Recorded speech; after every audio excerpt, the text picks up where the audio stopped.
For anybody who may be watching, welcome to the first ever virtual episode of Family Reflections. Family Reflections is a time for Iyanola Pictures to talk to you. It's a time for us to talk about things that matter to us. On the line, I have with me Mafrin Emmanuel, who happens to be my mom. and, and I also have the great and powerful Kenti Ramdat on the line with me. And we're just going to have a fun conversation this afternoon, you know? Oh yeah. Yeah, this evening is meant to be the Iyanola story. And we just want to share the Iyanola story with you guys. And if you have any questions, if you have any comments, make sure to jump in the comments and let us know. Let us know what's on your mind, and we'll try our best to answer any questions that you have. So on my end, I'm just going to take a moment to make sure that that we're actually live, because I just want to make sure, right? I'm just going to hop onto my Facebook here to make sure that our live link is stable. Okay, it looks like it is. Looks like a few of you are already in here. So welcome, welcome. Make sure you share, like, let people know so they don't miss it. All right. All right. So I'll just open the floor for Kenty and my mom to just introduce themselves and say hello to everybody. Hello everyone. So I say my friend Emmanuel, producer of the films Ribbons of Blue, Troubled Waters, and Nana's Paradise. We happy to be here with you tonight. I hope that you feel relaxed and you are going to enjoy this beautiful session with us. All right. Okay, I'm Kenty. Most of you have probably seen my face in a couple of the films, but I'm glad to be here and glad to participate in this call and to share with, those who are watching, the Iyanola story. Absolutely, absolutely, and I'm excited too.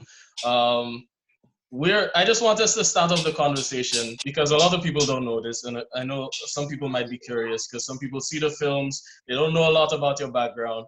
So I wanted to start the conversation with how did you start acting? How did you get into this thing of comedy and acting? How did you get to where people saw you on the screen? Well, I started acting in my backyard and in my community from the tender age of 6. I would visit the shut-ins, people who were sick and were unable to go out to enjoy themselves or socialize. So I would go to them. I took the task upon myself at that age to go to the people who could not go out to socialize it in society. And I would dance and compose my own songs. I would dance and entertain them. And what really made me happy is just to see a smile on their faces, see them smiling, hearing that laughter ringing in my ears. To me, that was the most enjoyable time. And that's when I started acting, from that age. Okay. Do you think there was anything that really got you to just take that first step into doing it? Like, what is it? Just your personality, or like what caused you to just get off the bench and start doing that at such a young age? I guess it was in my blood. I don't know. I just enjoyed watching them laugh. I was always very conscious of people's pains, and I never wanted to see anyone looking sad. So to me, when I went out there and I made them laugh, that would make my day. But I also started earning my daily bread back then too, because I remember I would take a little tin of grapefruit and I would leave when I left home. I would go to those homes because they always wanted to offer me something. They would drop 25 cents in my grapefruit tin. Sometimes they would drop $1. It depends on how the performance went with them. So I would return home knowing that I had earned my pay for the day. But then it was more or less just having fun with people in my community. And that was what really made me happy. All right. Well, what about you, Kenty? Yeah, I actually started acting through my mom. And I remember back in the day, we were mostly doing stage productions for small skits at our church and for concerts to, raise funds for, like the Pathfinder Club and other, initiatives that were taking place.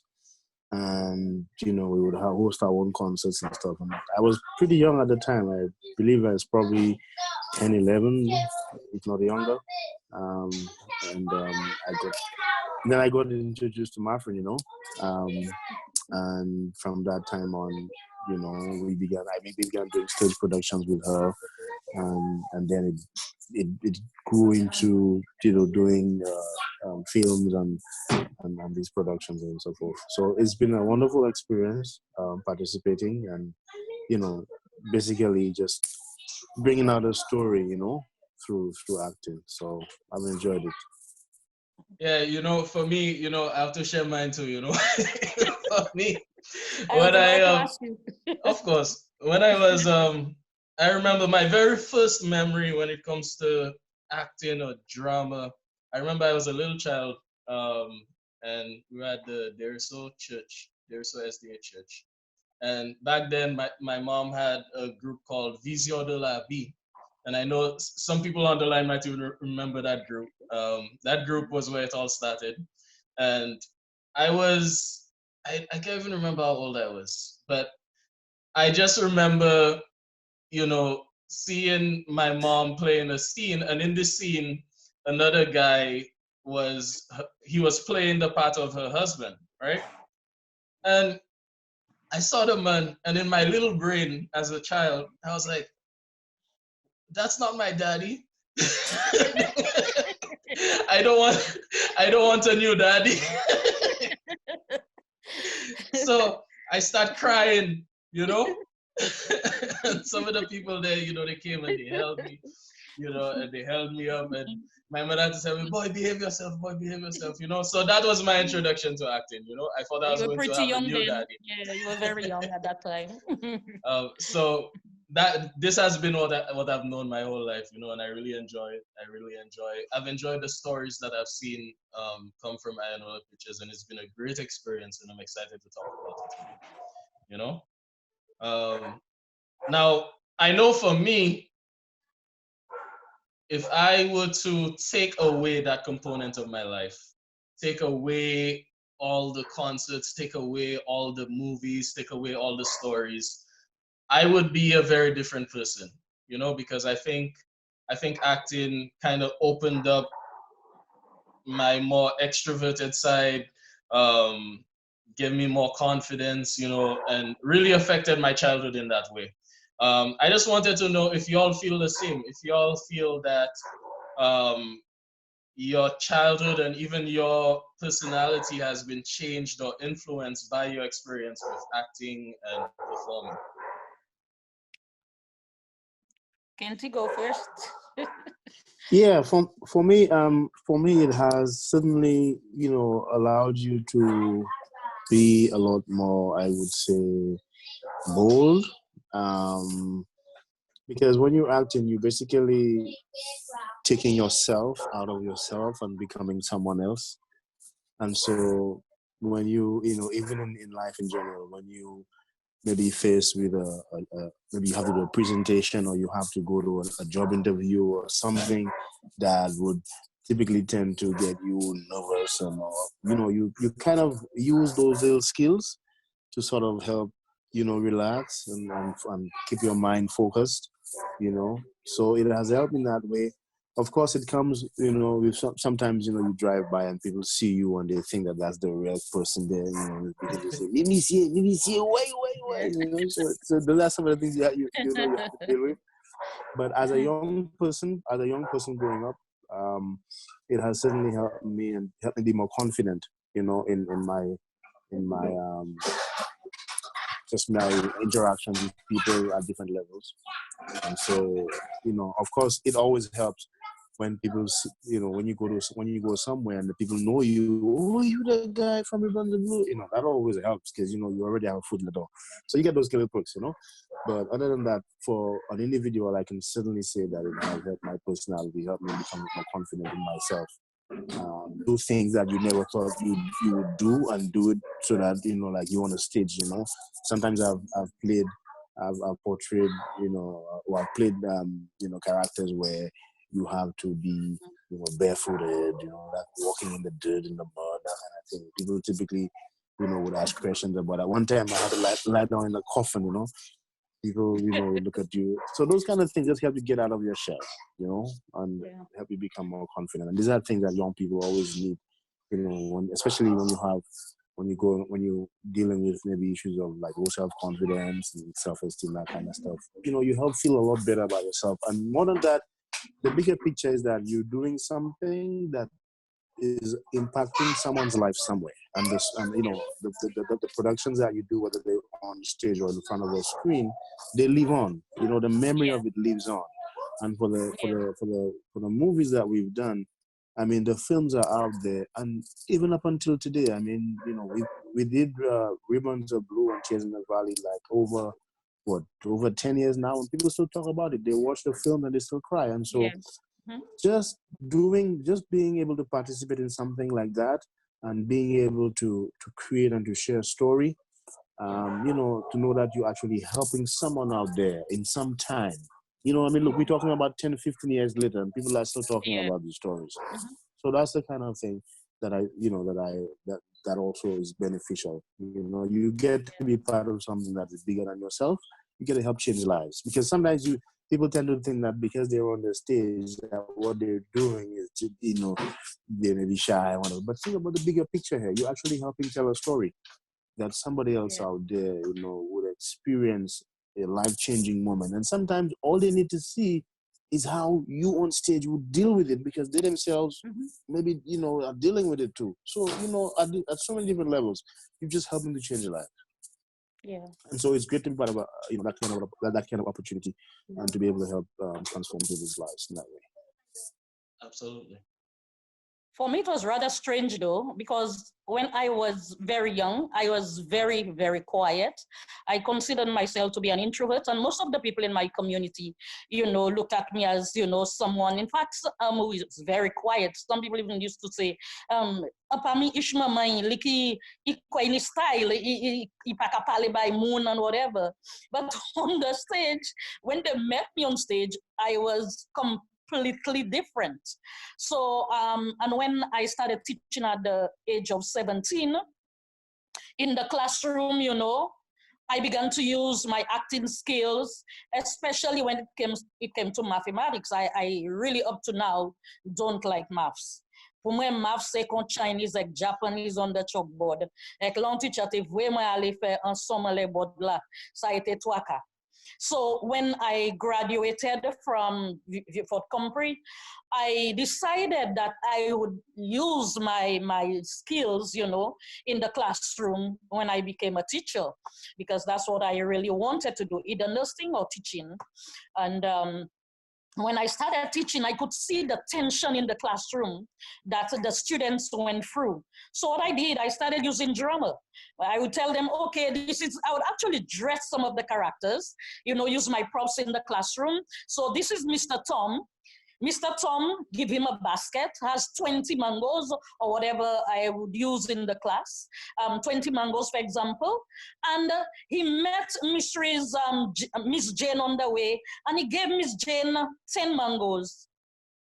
And you just, in a minute, you'd have all the children, all of them would be shooting their hands up. It's like mathematics became alive in the classroom when it came to drama, using drama. And it was always fun. And that's what I always wish my teachers could have done in the classroom for me. I knew back then, if that had happened, that I would look at this subject in a totally different area. And I also learned that for children and even for adults, we all learn in different ways. We have our different learning styles. For me, you have to be dramatic. Don't come even in church. I don't want anyone dead person coming to the front there and just reading something from the Bible and telling me Jonah swallowed the whale. Or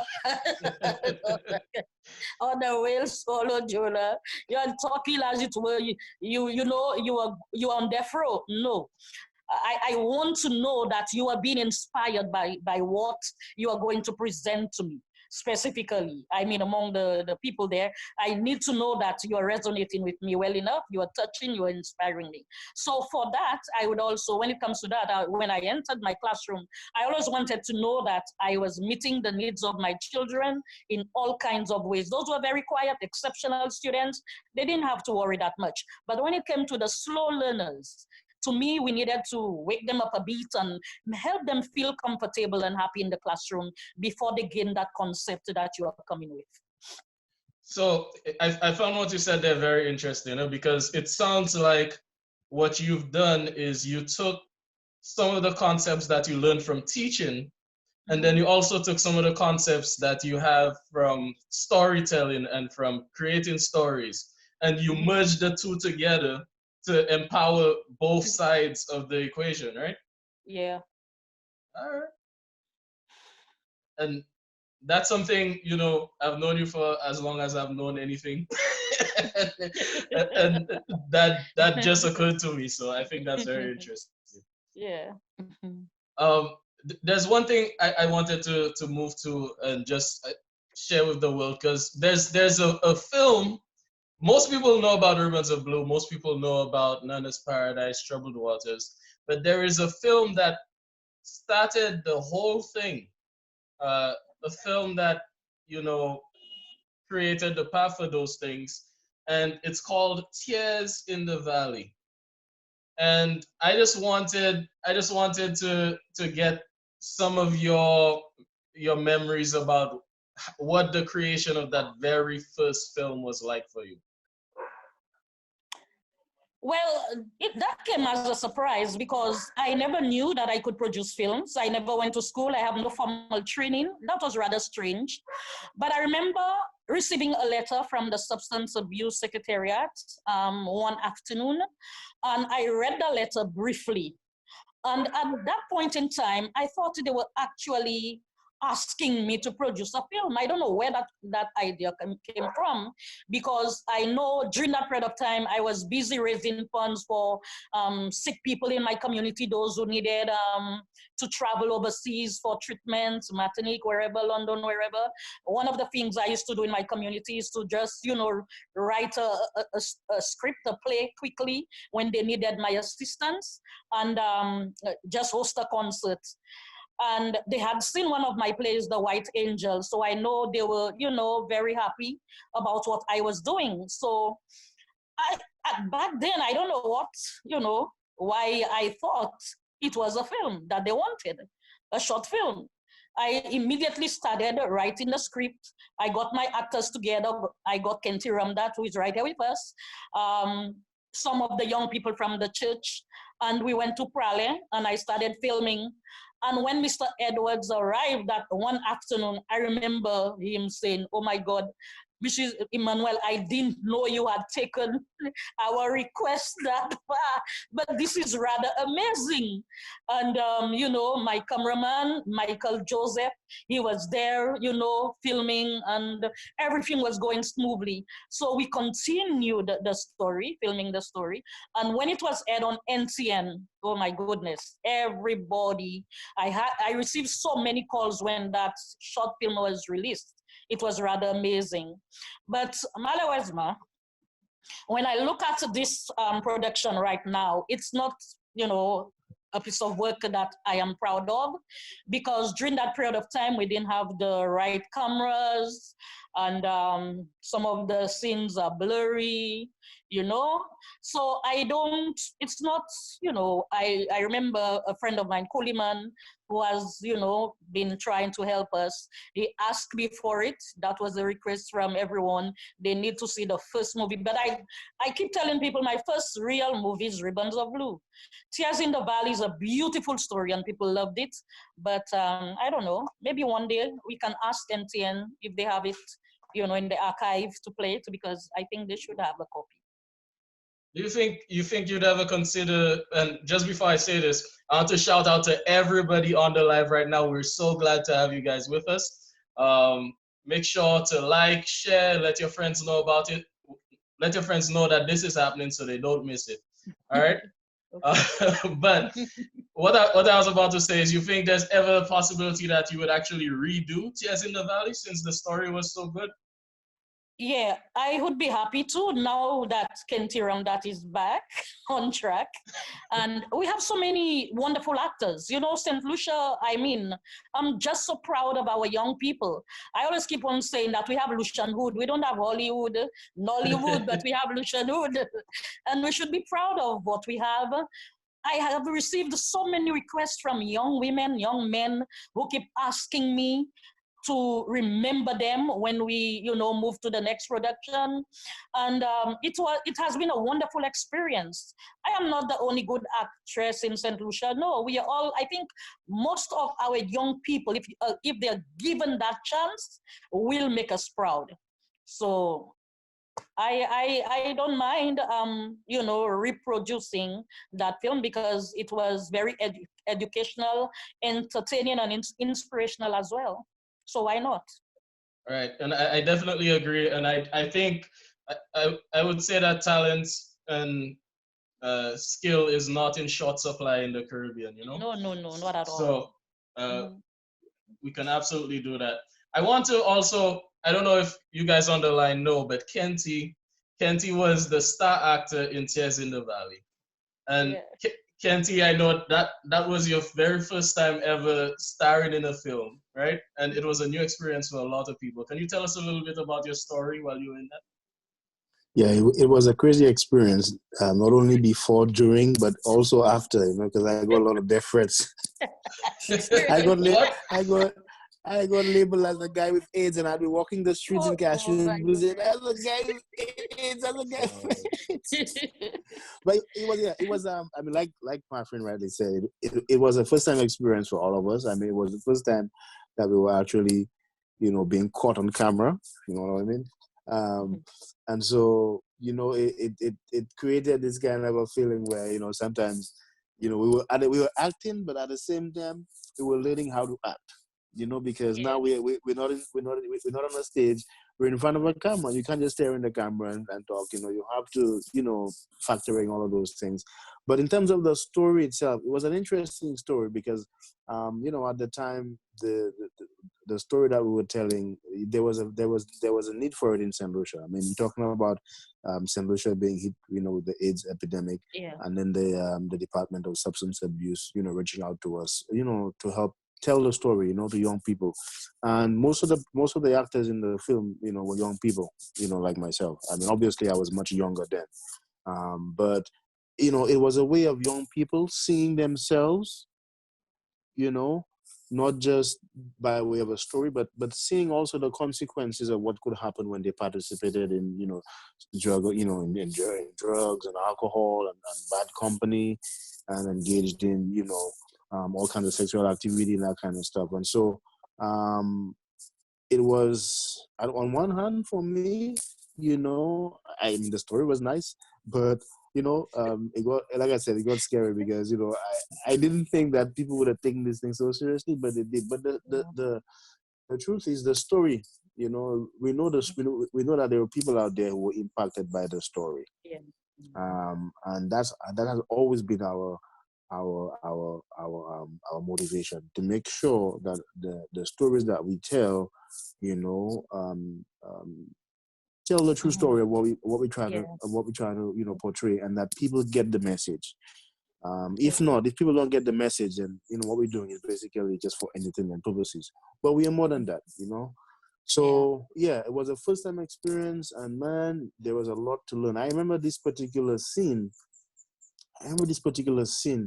We were filming in Prale, and I remember I got so caught up, in that particular scene. And that scene, at that time, I was required to cross the street, right? Cross the street. I think I yeah, was I high on remember drug. that scene. I was high on drugs. I was high on drugs, Yeah. and I was Yeah. out there now trying to find food and all that kind of stuff. This crazy guy, and I remember crossing the street, Mhm. and it didn't occur to me that I should have looked left to right. Of course, I was a crazy guy. So what do crazy people Yeah. do? And the funny thing about Mm-hmm. that, the funny thing is, man, a vehicle was coming. You know, there was an oncoming vehicle, and I was Yeah. just when I crossed the street, I looked back and I was like, wait, what just happened? you know, so Just that's fine. some of that, and then as well, I remember having to lie down in a coffin, for the first time. The interesting thing about Mhm. that coffin story is we had a vehicle to transport the coffin from Viewford all the way to Prague. And I remember in particular that day, right? Not a single vehicle wanted to be behind that van. They just refused to be. They gave it, all the distance, And it was interesting because now I found myself having to lie down in a coffin and get film and everything. So it's interesting because people were like, in St. Lucia we have this thing about coffin and all that kind of stuff. But it was an interesting scene, just to be able to, go in there. And people are asking me, people were asking, did you really die? What happened? Did you really get Did AIDS? you die? Are you here? Did you die? Did you really die and you're alive? Yeah, yeah, yeah, yeah, yeah. But we were happy to participate and to share the story. I mean, it came to us in that way, and Yeah. it was our first introduction to the world of filming. And we did our best. We learned a whole lot, and we continued from there. Absolutely. Now, Murray, I know in that episode you were not episode, but in that film you were playing Kenty's I can't remember his name in Tears in the Valley, but you were playing his mother in that film. And I know, because of the plot and because of, what happened to him, I know you had to really connect to the role. How do you remember your experience when you were both trying to direct and also connecting to that character? Um, Playing the role as his mother was just natural because, as I keep saying, the minute you have to portray or become or get into character, you must have, if you have that experience, for example, of being a mother, it becomes natural. Watching your son going through that kind of experience is no easy task for a mother. And so what I would do is internalize that whole pain, that emotional trauma of just watching my son go through that mental, all those mental issues. I mean, he had a good job, and, just watching him, go through all of that. When you tell me how I handled, I mean, being that mother and being the director as well, it was like just switching from one to the next and doing that as quickly as I could. But then I would feel the pain watching him as my son and working with him, on cast, while through acting. And at the same time directing and ensuring that people get the story in the same way that it should, and it has that kind of effect on them. That was of prime importance to me at the time. All right. Yeah, that makes a lot of sense. And it makes me wonder how you carried, because this was Tears in the Valley, but then Tears in the Valley led us into Ribbons of Blue now. And I know a lot more people watching this can relate to Ribbons of Blue. If you haven't seen it, you can see it right now at www.iyanolapictures.com. But how did you take those lessons that you learned from Tears in the Valley, and what were those lessons that you learned from Tears in the Valley that you then took into Ribbons of Blue? One of the main lessons that I transported, let's put it that way, is ensuring that whilst you work with young people, you make them feel important, you listen to them, and at the same time, you ensure that that platform that you are on is not one where you are too demanding. And even if you have to be, you have to know how to present it to them, how to speak, how to relate, how to enjoy the experience, and at the same time help them understand that this is not a joke going on, that we have a story, that which is very important, one which will save lives. And as not just Christians, as community folks, we have to ensure that whatever we do it well, and we take that kind of responsibility, that we're not just there to have fun, whilst I want to ensure that we are having fun. Because if we're not having fun, then I don't think we can manage to, work together. Young people will not be there with you if you're, your personality must be one that's engaging, one they want to be with you. If they don't want to be with you, you might not get them the next time you need them. So it must be an open forum, a place where people are inspired, a place where they want to be, a place where they want to engage and help you produce your story. It must be one that will inspire not just you, but them. And in turn, they know that they will be inspiring others by it. Yeah, you saying this, you remind me of the experience. I remember when Ribbons of Blue was being filmed, people would, and this is the same thing throughout all the films. Everybody would look forward to going there because it was a fun place to be. We had a lot of fun on set. you know, um, and that actually makes me think about the whole approach to creating these stories, right? You haven't always been big on script writing, and I think it's very powerful how you still bring out the stories in a not very traditional way. Some people uh, probably could not bring forward a film with no or not a very detailed script. So can you tell us a little bit about your whole process with doing that? It's one of the things I often ask myself. I've traveled tremendously. I've been interviewed. I've gone to Oxford University. I remember Ribbons of Blue was the only movie screened twice at Oxford University. And they had the harder, they come from Jamaica. Um, they had a film from the USA, the civil rights movement. And after Ribbons of Blue was screened twice, I remember journalists walked up to me and asked me, how do you go about reducing your films, write the scripts and everything? And who is your manager? Who is your manager? And I stood there for a minute because I was not expecting that question. And I just pointed to heaven and I said, that's where my manager is. Because again, when it comes to script writing, I had never really written a proper script. So I know whatever I have done has come through inspiration, because nobody wants to believe me up to this point. No one wants to believe. In fact, when I was interviewed in Trinidad by Mr. Paddington, who is a professor in that theater arts field, and we were on our way to be interviewed by, Gael TV, and by one of the reporters there, because they told me some of the young men from one of the colleges had come to tell them that they had seen a movie that cracked their nuts.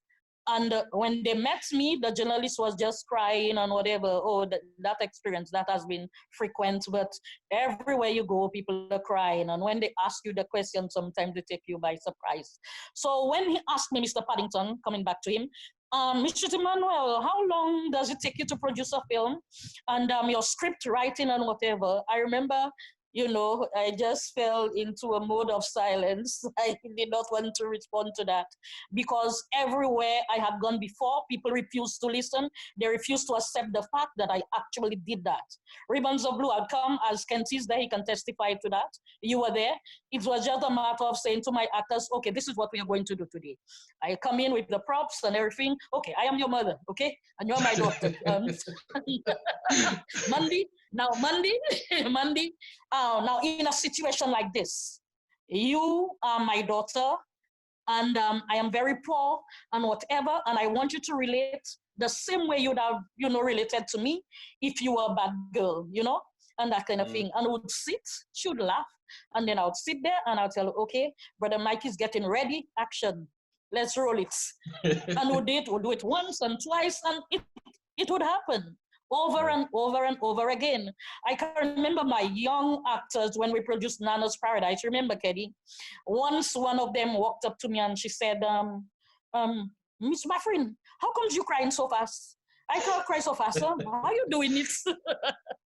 And those young children, I know that no one would want to believe that those little girls didn't have any script.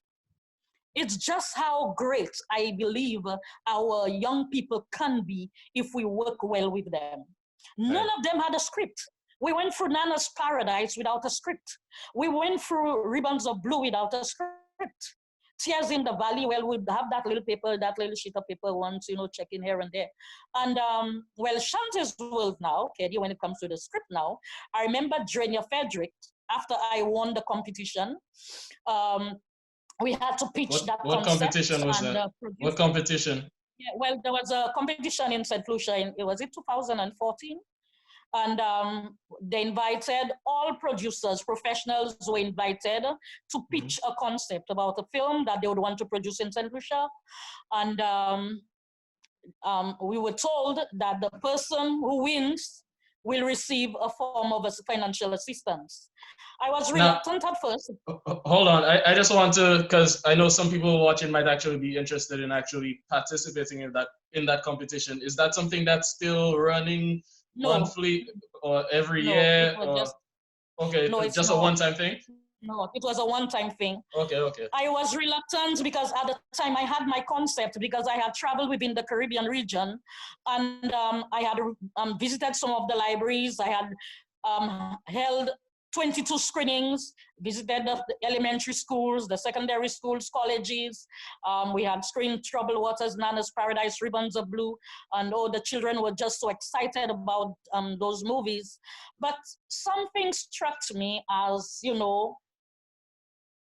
one of our primary needs in the Caribbean when it comes to educating our young people. I kept thinking at the time when I left St. Vincent that we're missing our past. We are missing our history. Because when I visited the libraries, I didn't see any novel that I could just pull and just pick up, and just sit and read about what transpired during those days, post-colonial times and whatever. And that's how the concept of Shante came into play. When I was on Leah traveling back to St. Lucia, I said to myself, if I have to film another movie, it will be something of that sort. So when I heard about the competition, Nadia was the one who kept on, begging me to, participate. At the time, I wasn't quite ready. So I said, I don't want to sell out my concept, and then I don't have what it takes to, start working on it. But when I went, most of the producers did the best. They pitched. They did very well, but I won. And then I remember Drania Frederick, who works with CDF. She told me at a meeting, she told me, Maffrin, you know what? You have said time after time that you produce movies without a script. This time, put your butt down and write a script. She took me by surprise, and I wasn't upset. I just looked at Drania and I smiled. And I said, Gouin koute piti, piti koute gouin.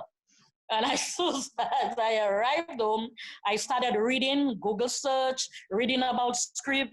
I started reading, samples of scripts, or the seasoned producers have, written.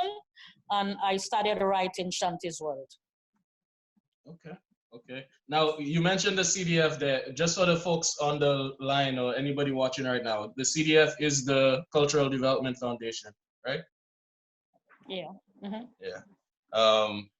So first off, again, I want to talk to the people watching this right now. If you have any questions, now is the time to send in your questions. We are answering questions. We are monitoring the comments. So just send in any questions that you have. If you want to talk to us, just let us know. We're right here and we're available to you. All right. Now, Kenty, in Ribbons of Blue, you have a role that was a little tough in my opinion, because I played a similar role this past Christmas. And you were Mandy's fiance, right? And you in the film you broke up with Mandy for a very particular reason. I kind of want to know how you managed in that scene to be both caring and sympathetic, but also uh, unforgiving in that you had to just break off break off the relationship. We're breaking up. Well, well, the first thing is that I was required to be that way based on the story. You want to make But that clear. but it's something that happens, in relationships. I think, in a general sense. Um, I mean, the story was one of the things for Romanus in that story, which was of course me, is that he was very close to his own mom, and his mom had sacrificed, along the same lines as Mandy's mom. You know, my mom used to sell icicles. Her mom, obviously, I found out later on. After the whole thing blew up, what she sold charcoal and what have you.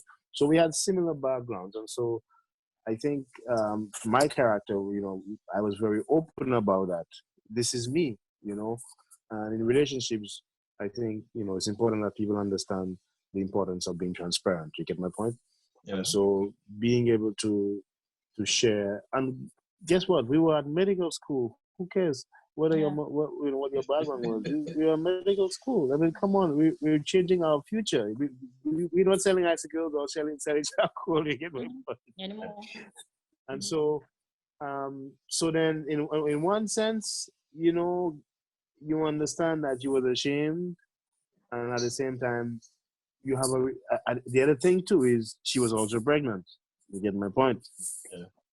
And I wish we could have a sequel to that story, because the story needs to continue. Ruins To of Blue show, Pato. yeah, to show what happened. So many people are after asking for that. yeah, to show what happens after the ribbons came off that tree. You know what I mean?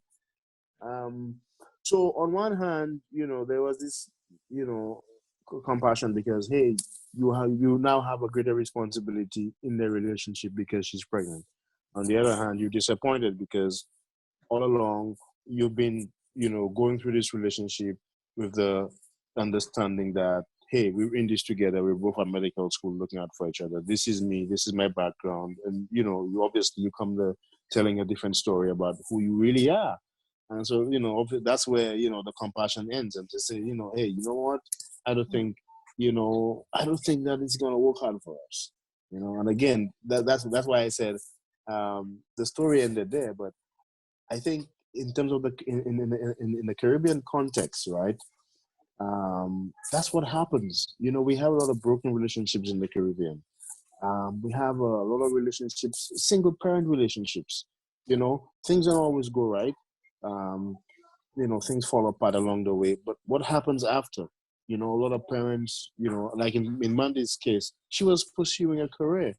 And here she is now in a situation where her boyfriend, fiance, broke up with her, and she can't continue because she's a total wreck, and, she never got to finish medical school. She had to return home for her mom to help her out. The same person that she rejected, all along. Right. And so these are themes that, like I said earlier, that are real in our day-to-day lives. Yeah. And so for Romanus, having to play that kind of a balancing act where you have to be compassionate, understanding, and at the same time, you have to be upfront with your feelings. You know what I mean? And so, I guess, like I said, we had similar backgrounds, but I was upfront. I shared where I came from, my mother, what she did, and then here you are pretending to be someone else. For what purpose? You get my point? It was a very disappointing scene. I know a lot of people, you know, you know, and the worst I part think a about lot it, of people were celebrating in that scene though. Yeah. well, yeah, well, that's good, But Yeah. again, She the was too important deceptive. Mhm. yeah, the important thing there, guys, is that in our day-to-day relationships, we have a lot of brokenness in people, and there's a reason why Mandy behaved that way. A lot of people are like that. A lot of our people are like that. You know, they pretend to be something that they're not just because they want to keep the man. You know, they want to keep the man. You know what I mean? And at the end of the day, it still works out to their disadvantage. And so, again, a story, I mean, a lesson about relationships right there in that scene. Very important one. Yeah, Yeah. I agree with that for sure. Mhm. Yeah. Yeah, man. Right Um, on point. now, Somebody wants to know when she came back from. Hey Faye, I see Faye Caroline sent us a comment there. She says she wants to know um, what happened when Mandy came back from England. I guess we're talking about the sequel, you know. Yeah, she'll find out later. I think Mandy was in the calls, you know. Yeah. I think that's where some Mandy people will have to wanted end Mandy up. to end up. Yeah, she'll have to end up, working with the calls. People don't Yeah, like Mandy at all. helping her mother. Yeah, But I mean, I so she think can learn towards the about the end, hard life. yeah, of course. Hmm. I think towards the end, Mandy kind of learned her lesson, though. You know, Yeah, for sure. that's Kenzie, why now, I cannot really produce a part two, yeah, because if she learns a lesson, that means she'll be a good girl. There's not much to learn there now, apart from the fact that she realizes that her mom is more important than material things and whatever. Well, you know, here's an interesting twist, right? Here's an interesting twist. People get second chances. Yeah. Another love Mm-hmm. story, you know. People get second Yeah. chances. Mm-hmm. now, Kenzie, there's another question I wanted to ask you too, because in in in Ribbons of Blue as well, you also had a Jamaican accent because you were Jamaican Oh, in that film. yeah, that one was a difficult one, you know. So, so, But he escaped with it. so what did you do to try to get that Jamaican accent? Well, boy, I tell you, you know, that's back in the day. YouTube was still around. YouTube was already around. I'm just, you know, you go online and you listen to some of the Jamaican guys.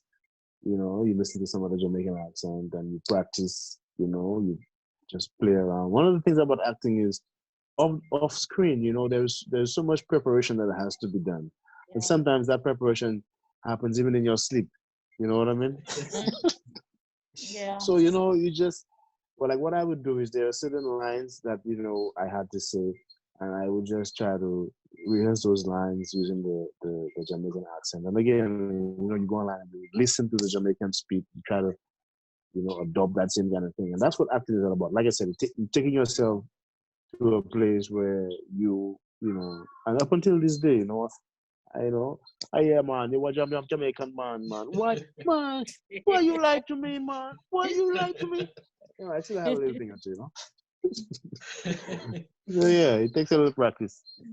All right, all right. Well, I agree with you that it definitely does take some preparation. And Mami, when you mentioned uh the person in Nana's Paradise asking you how you cried so quickly, I remember there was a scene in Nana's Paradise where I was supposed to cry, and Yeah. those tears took forever that day. We got it. That day the floodgates would not open. Huh? Trust me. Yeah. So, Yeah. there's a lot of things, that happen behind the scenes. And guys on the line, we just want to share with y'all. We just want to be more transparent with y'all and just kind of open the doors and let y'all know a little bit more about the Iyanola story. You know, like this is your chance to ask your question. So if you haven't asked your question yet, hop in the comments and let us know. So the next thing I want to ask you about, Kenzie, and I know this might not be your favorite question, so brace yourself. Okay, man. Okay, man. Jamaican. Troubled Waters, right? Troubled Waters was the film after Ribbons of Blue.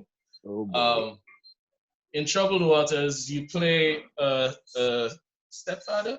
That's you, Mm-hmm. a stepfather, right? Yeah. You play a stepfather who sexually assaults his stepdaughter. You say that Now, differently, you know. huh?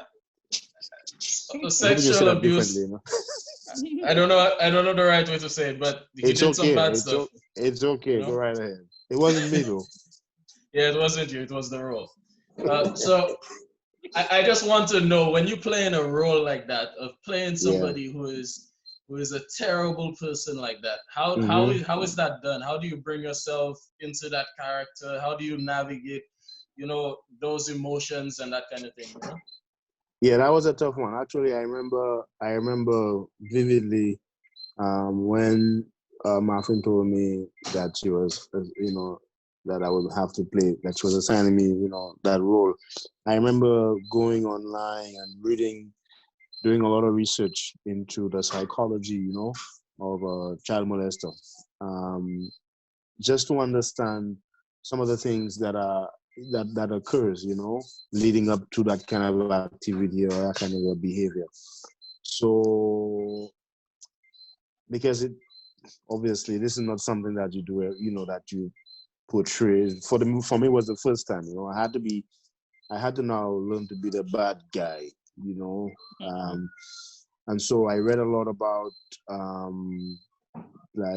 behavioral patterns, things that like a child molester would do, like give gifts, and like appear to be overly friendly. I'm not suggesting that anybody who gives gifts to your child or appears that way. I'm just saying that's what I read, and that's what I sort of had to do to bring out the character in that particular film. So yeah. So being overly charitable, welcoming, but at the same time, very um, wanting to be with the child privately, a lot, wanting the parent or the parents to be away, and sort of convincing the parent that they are responsible enough to take care of, stuff like that alone. I mean, here you are as a parent in a stranger's house with your kid, and you're already convinced that he's okay, that kind of thing.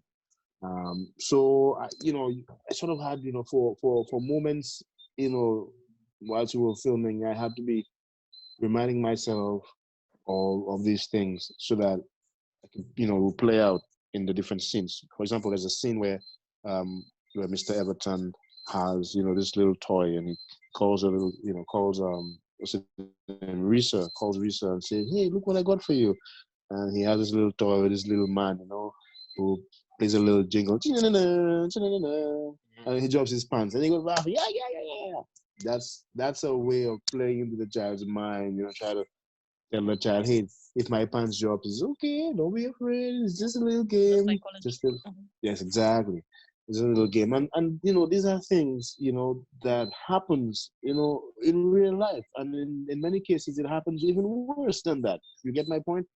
But again, the whole idea behind what we were doing is to tell a story, and the Mhm. story is not just about showing what can happen, but also educating people about certain things, certain ills and evils that are out there in the society that they should be mindful of and guard against. Yeah. Because at the end of the day, these things are out there, and in many circles, we don't talk about it. When it happens, we sort of push it under the rug, and everybody just somehow continue living life as normal. At least it appears that way. But deep down inside, people are dealing with brokenness. People are dealing with other issues, that would later on manifest itself into something that, people be like, "Well, I didn't know you could do that." Well, yeah, because I've been harboring something that's really dark inside here, and all of a sudden I can't hold it no more. So I do something crazy, you know. So that's how some of those things play out. And again, like I said, the great part of what we do is to educate people about certain social ills and stuff like that. So it was a very difficult part for me, because it was no longer along the lines of a relationship, but I literally had to put on the mind of a bad man. Do you understand what I mean? A bad man in the sense that somebody who's just out to get you know get, get a kid. I remember this scene, where Mr. Everton is like, he's opening the door, like he just cracked the door a little open, and he sees big bulging eyes, staring at the little child, staring at the camera, and he's about to do something evil. I mean, Yeah. if I was watching Mr. Everton, I'd probably throw a stone at the television. Mr. Everton was just a bad man. So yeah, so it was a difficult scene in that sense, but we had to tell the story. That was the objective. Mhm. Yeah. You know, Troubled Waters was released at a moment in time when, this was before the whole Me Too movement, and and when sexual abuse and sexual assault was really in the face of the public eye, you know.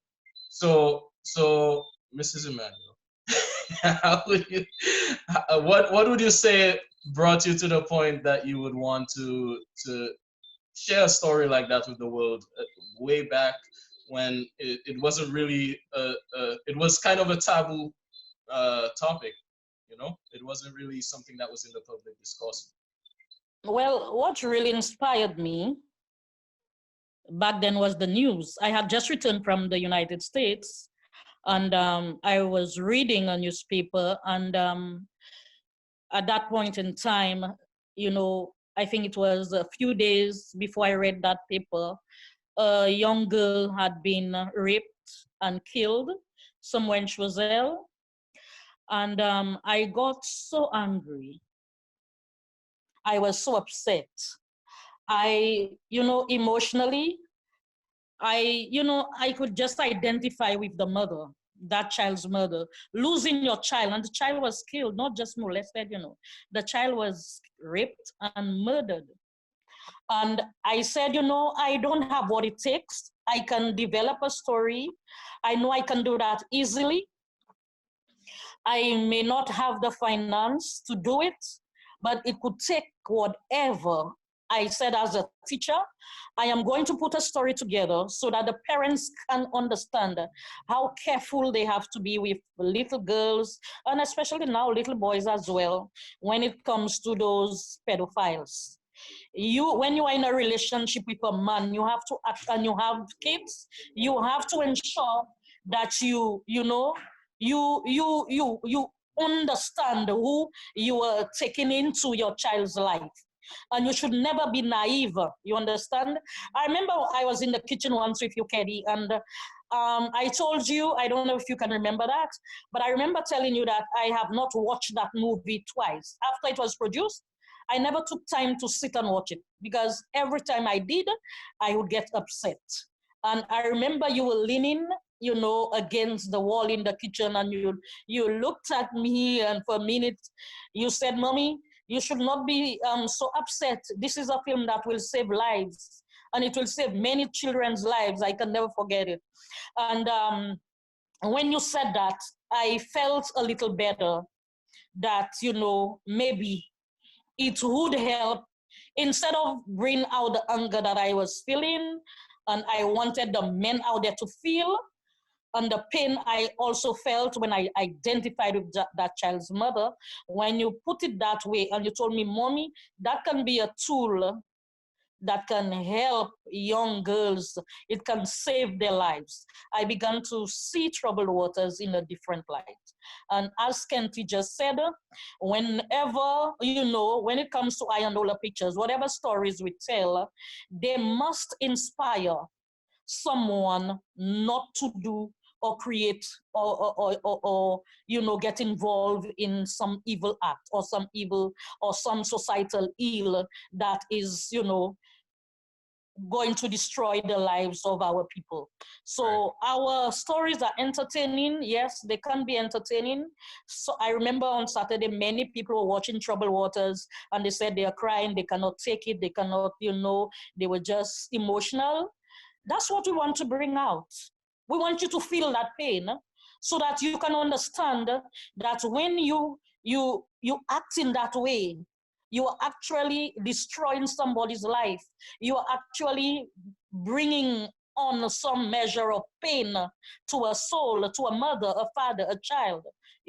So when they said that they were crying, yes, I felt sorry too, because I was watching the film and I knew how and why I produced it. But at the same time, I wanted you to cry. I wanted you to bring out all those emotions. I wanted you to get angry, because these are the things that affect our families' lives in St. Lucia, in the Caribbean, and all around the world. Absolutely. Now we're quickly running out of time. I wish we could talk a little bit longer, but I have one last question that I just want to slide in before we run out of time. If you could go back today, like if I could just take you with me, take you, Kenty, and just all of us could just go back in time to the end of production of Tears in the Valley. what would you tell yourself that would make things better or easier or encourage you for the films that came after Tears in the Valley? Um, I think for me, I would say up until Tears in the Valley, we were just having fun. You know what I mean? Just having fun, doing something that we love to do. At that point in time, we were not really about. We were not into like the whole movie thing yet. So we didn't quite understand the impact of video. We were just into a story and acting. But I think if there's one thing that I can take from that I can say is that um, I wish we had started video productions earlier. Because it has done so much. It has changed so many people's lives um, in a way that we just couldn't do on stage. Being able to tell a story, on screen, I think is just such a compelling way to change people's lives. And so I would say, I wish we had started earlier. That's a very good take. What about you? For me, one of the things I have learned is that I remember after traveling, to several islands, and being interviewed by reporters, and, whatever, they would ask me, what about the financial aspect of things? And I would always say the same thing. It's not about the money. It's about the stories that we tell. And I remember a reporter who worked with Gael told me, no, Mr. Emmanuel, you cannot handle things like that. If God gave you a gift, you must have the finance. You must have the money. It should be about the money. And I said to him, what's wrong with you all? Everything is not about money. It's about inspiring kids, inspiring families. And then he said something to me that I now understand.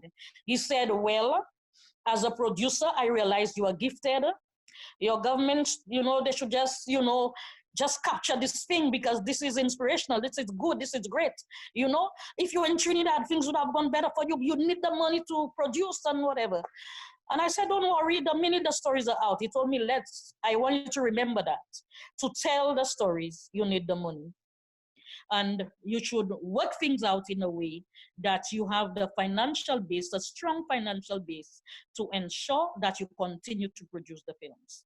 And I wish back then, like Kenty said, it was not just about producing the videos, but we had established that financial base in a constructive way so that right now we would not be asking people for help here and there and whatever. I am actually getting really tired of doing that, walking up those stairs, begging here and begging there.